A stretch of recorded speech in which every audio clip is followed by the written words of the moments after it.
ধন্যবাদ আপনাকে। আজ সারা দেশে উৎসবমুখর শান্তিপূর্ণ পরিবেশে অনুষ্ঠিত হচ্ছে ত্রয়োদশ জাতীয় সংসদ নির্বাচন। সকাল ৮টা থেকে শুরু হচ্ছে ভোট গ্রহণ। আমি রয়েছি বাংলাদেশের আলোচিত সংসদীয় আসন কুমিল্লা ৪ দেবিদ্বারে। এই আসনে ১৫টা ইউনিয়ন এবং একটি পৌরসভা নিয়ে গঠিত এই আসনটি। এই আসনে ৪,১০,৫৫৯ জন ভোটার রয়েছেন এবং ১১৬টি কেন্দ্র রয়েছেন এবং প্রত্যেকটা কেন্দ্রে ব্যাপক পরিমাণ আইনশৃঙ্খলা বাহিনীর সদস্যরা রয়েছে। আমি রয়েছি কুমিল্লা দেবিদ্বার উপজেলা রসুলপুর ইউনিয়নের গোপালনগর উচ্চ বিদ্যালয়ের যে কেন্দ্র রয়েছে সেই কেন্দ্রে আমরা এখন দেখতে পাচ্ছি আমাদের এই যে দক্ষিণাঞ্চলের মুখ্য সংগঠক হাসাদ আব্দুল্লাহ তার নিজ কেন্দ্রে তার ভোট প্রয়োগ করেছেন।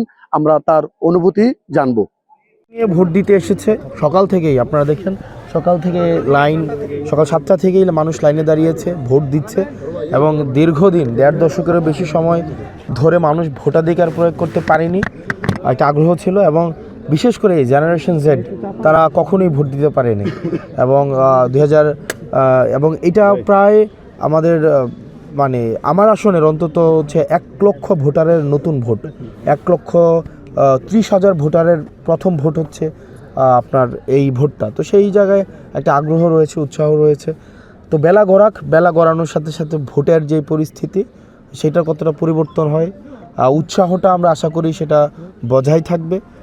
আপনাদেরকে জানিয়ে রাখতে চাই যে দেবিদ্বার উপজেলায় এখনো পর্যন্ত কোনো অপ্রীতিকর কোনো ঘটনা ঘটে নেই। তো এই ছিল দেবিদ্বারের সর্বশেষ পরিস্থিতি। মোহাম্মদ সোহাগ রানা সোহেল, মাই টিভি, দেবিদ্বার।